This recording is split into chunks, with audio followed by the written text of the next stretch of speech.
सिंहासन 32वीं पुतली रानी रूपवती की कहानी। 32वीं पुतली रानी रूपवती ने राजा भोज को सिंहासन पर बैठने की कोई रुचि नहीं दिखाते देखा तो उसे अचरज हुआ। उसने जानना चाहा कि राजा भोज में आज पहले वाली व्यग्रता क्यों नहीं है।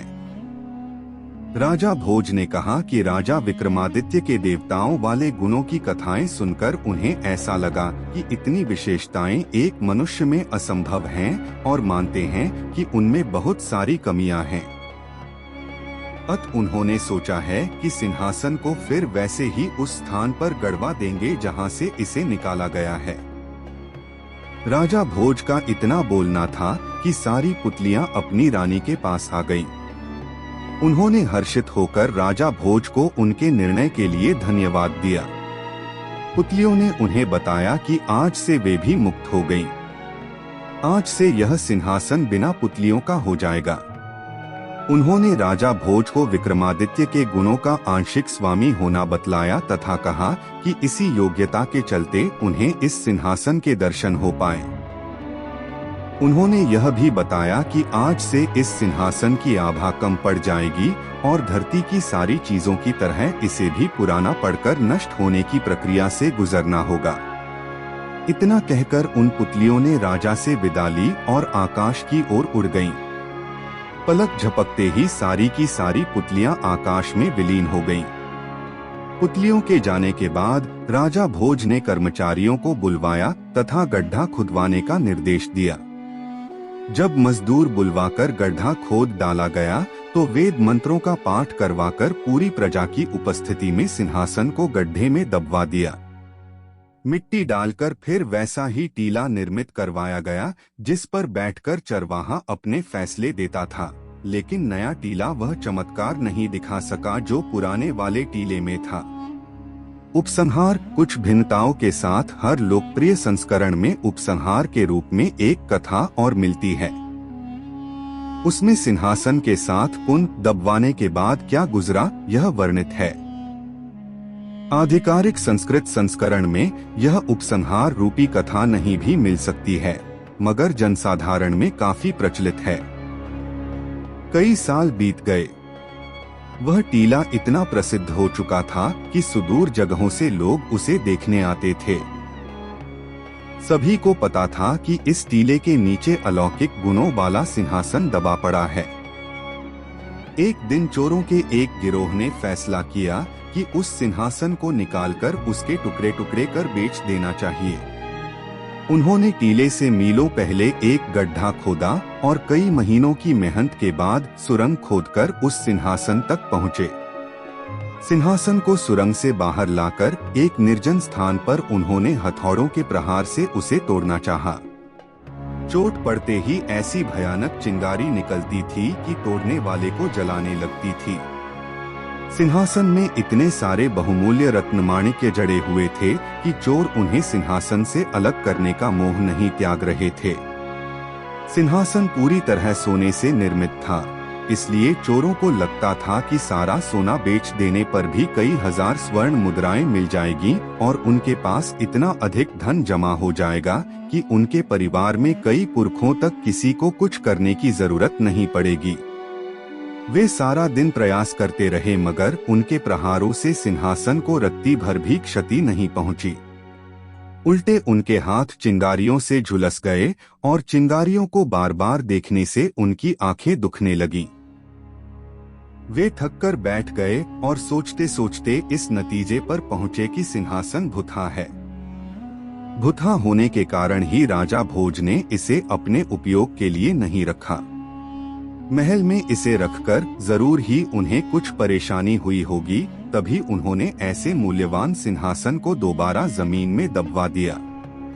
वे इसका मोह राजा भोज की तरह ही त्यागने की सोच रहे थे।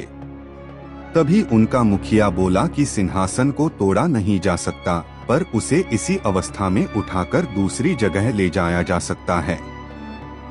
चोरों ने उस सिंहासन को अच्छी तरह कपड़े में लपेट दिया और उस स्थान से बहुत दूर किसी अन्य राज्य में उसे उसी रूप में ले जाने का फैसला कर लिया। वे सिंहासन को लेकर कुछ महीनों की यात्रा के बाद दक्षिण के एक राज्य में पहुंचे। वहां किसी को उस सिंहासन के बारे में कुछ पता नहीं था। उन्होंने जौहरियों का वेश धरकर उस राज्य के राजा से मिलने की तैयारी की। उन्होंने राजा को वह रत्नजड़ित स्वर्ण सिंहासन दिखाते हुए कहा कि वे बहुत दूर के रहने वाले हैं तथा उन्होंने अपना सारा धन लगाकर यह सिंहासन तैयार करवाया है। राजा ने उस सिंहासन की शुद्धता की जांच अपने राज्य के बड़े बड़े सुनारों और जौहरियों से करवाई। सबने उस सिंहासन की सुंदरता और शुद्धता की तारीफ करते हुए राजा को वह सिंहासन खरीद लेने की सलाह दी। राजा ने चोरों को उसका मुंह मांगा मूल्य दिया और सिंहासन अपने बैठने के लिए ले लिया। जब वह सिंहासन दरबार में लगाया गया तो सारा दरबार अलौकिक रोशनी से जगमगाने लगा। उसमें जड़े हीरों और माणिक्यों से बड़ी मनमोहक आभा निकल रही थी। राजा का मन भी ऐसे सिंहासन को देखकर अत्यधिक प्रसन्न हुआ। शुभ मुहूर्त देखकर राजा ने सिंहासन की पूजा विद्वान पंडितों से करवाई और उस सिंहासन पर नित्य बैठने लगा। सिंहासन की चर्चा दूर दूर तक फैलने लगी। बहुत दूर दूर से राजा उस सिंहासन को देखने के लिए आने लगे। सभी आने वाले उस राजा के भाग्य को धन्य कहते, क्योंकि उसे ऐसा अद्भुत सिंहासन पर बैठने का अवसर मिला था। धीरे धीरे यह प्रसिद्धि राजा भोज के राज्य तक भी पहुंची। सिंहासन का वर्णन सुनकर उनको लगा कि कहीं विक्रमादित्य का सिंहासन न हो। उन्होंने तत्काल अपने कर्मचारियों को बुलाकर विचार विमर्श किया और मजदूर बुलवाकर टीले को फिर से खुदवाया।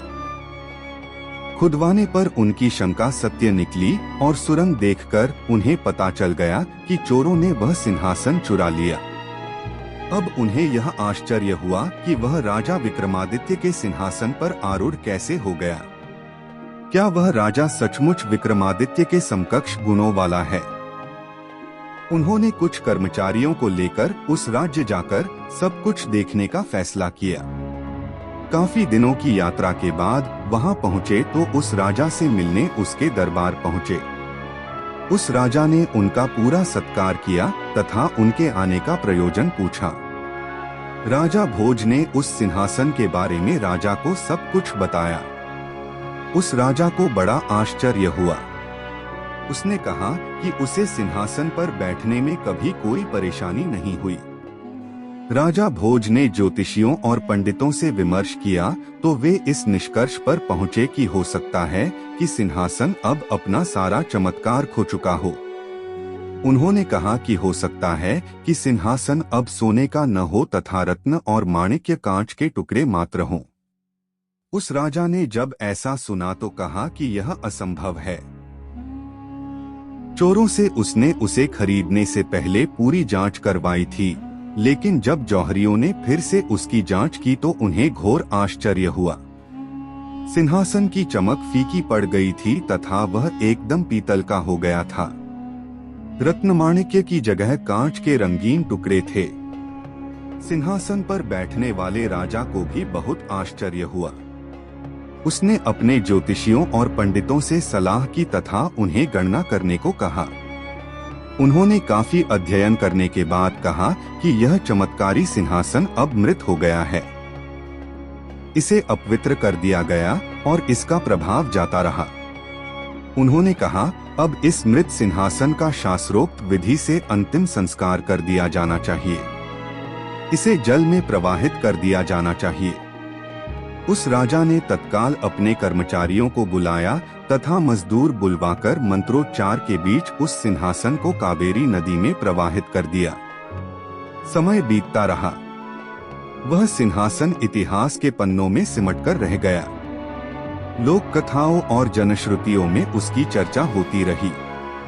अनेक राजाओं ने विक्रमादित्य का सिंहासन प्राप्त करने के लिए कालांतर में एक से बढ़कर एक गोताखोरों को तैनात किया और कावेरी नदी को छान मारा गया, मगर आज तक उसकी झलक किसी को नहीं मिल पाई। लोगों को विश्वास है कि आज भी विक्रमादित्य की सी खूबियों वाला अगर कोई शासक हो तो वह सिंहासन अपनी सारी विशेषताओं और चमक के साथ बाहर आ जाएगा।